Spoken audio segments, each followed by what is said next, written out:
For Pacifica Radio, I'm Christina Onnested. Israel's carried out a series of airstrikes in southern Lebanon as its defense ministers declaring the start of a new phase of the war, now turning its focus from Gaza to Hezbollah militants in Lebanon.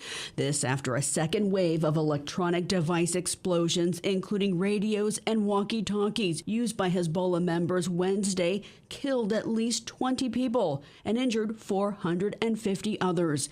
Pagers a day earlier went off in public spaces, including hospitals, grocery stores, and city streets, killing at least 12, including 2 children, and wounding some 2,800, according to Lebanese officials. 287 people remain in critical condition. Lebanon's blaming Israel for the attacks. It's made similar attacks against Hamas members in the past. Israel, though, hasn't made any comments. Lebanon's ambassador to the UK, Rami Mortada, is accusing Israel of committing war crimes and putting the region on the brink of an all-out war. Israel managed these recent days to reach a new ethical low through committing another war crime.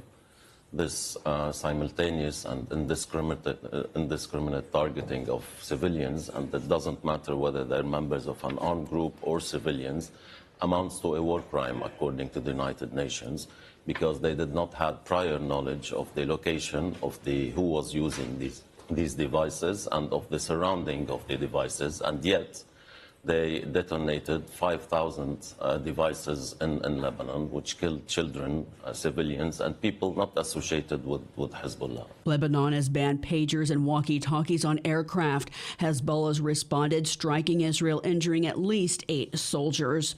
The United Nations General Assembly passed a resolution Wednesday calling on Israel to exit Gaza and the occupied West Bank within a year, describing Israel's presence there as unlawful. The vote was 124 yeas to 14 nays. The U.S. and Israel opposed it. Several allies, including Canada and the UK, abstained. The resolution also calls on countries to sanction those who maintain Israeli settlements in the West Bank, which are illegal under international law.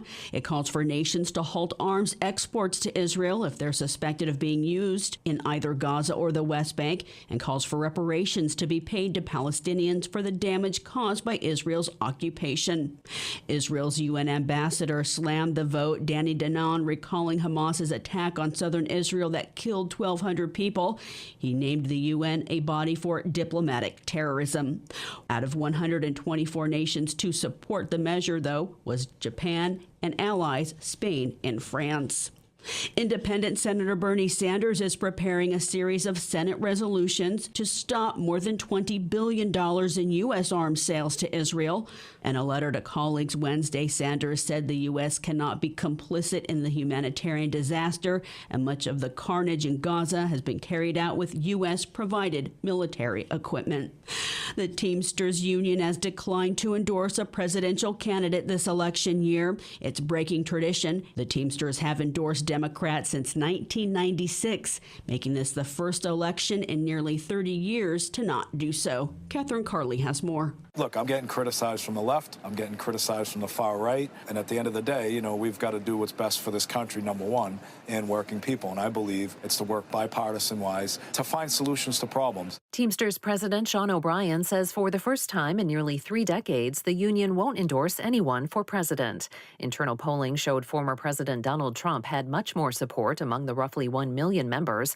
And in spite of Labor's ties to Democrats, O'Brien was the first union president to ever address the Republican National Convention. I'm Catherine Carley for Pacifica Network and Public News Service. The House for a second time rejected Speaker Mike Johnson's bill tying proof of citizenship to vote to a 6-month government funding bill as a partial shutdown looms in 2 weeks at the end of the month. 14 Republicans joined Democrats in rejecting the legislation. We've had a number of states already do audits. They found thousands of illegals already on the rolls.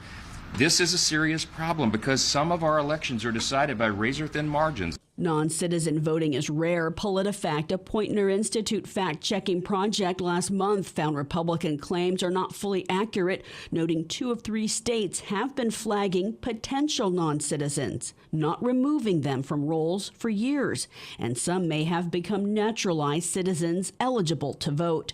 It says that number's less than 1% of voter rolls in Alabama, Texas, and Virginia. Opponents say proof of citizenship would disenfranchise millions of American voters who do not have a birth certificate or passport readily available. Democrat Johanna Hayes of Connecticut blasted the Republican effort. To have a CR, a 6-month CR, right now when we're 2 weeks away from government funding expiring, that has all of these poison pills, just reinforces the idea that they are not trying to govern for the American people, and these provisions are harmful to the most vulnerable people that we represent. Johnson said he'll likely pursue an alternative plan to avoid a partial shutdown. 2 Democrats, Senator Tina Smith of Minnesota and Representative Alexandria Ocasio-Cortez of New York, introduced legislation Wednesday to create a new housing authority that would build affordable homes across the country.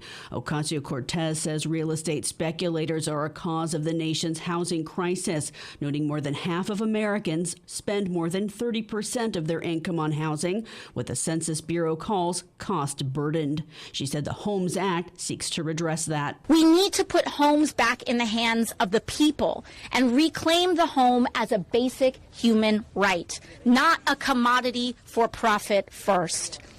A home should be a sanctuary, a place of stability and security, not a source of endless stress.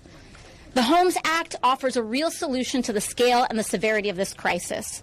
This bill will transform housing in America by establishing a national housing development authority to acquire and develop real estate, creating and maintaining a stock of permanent, affordable housing. Under the Homes Act, rent would be capped at 25% of a household's adjusted annual gross income in the housing built by union labor. I'm Christina Onnested, reporting for Pacifica Radio.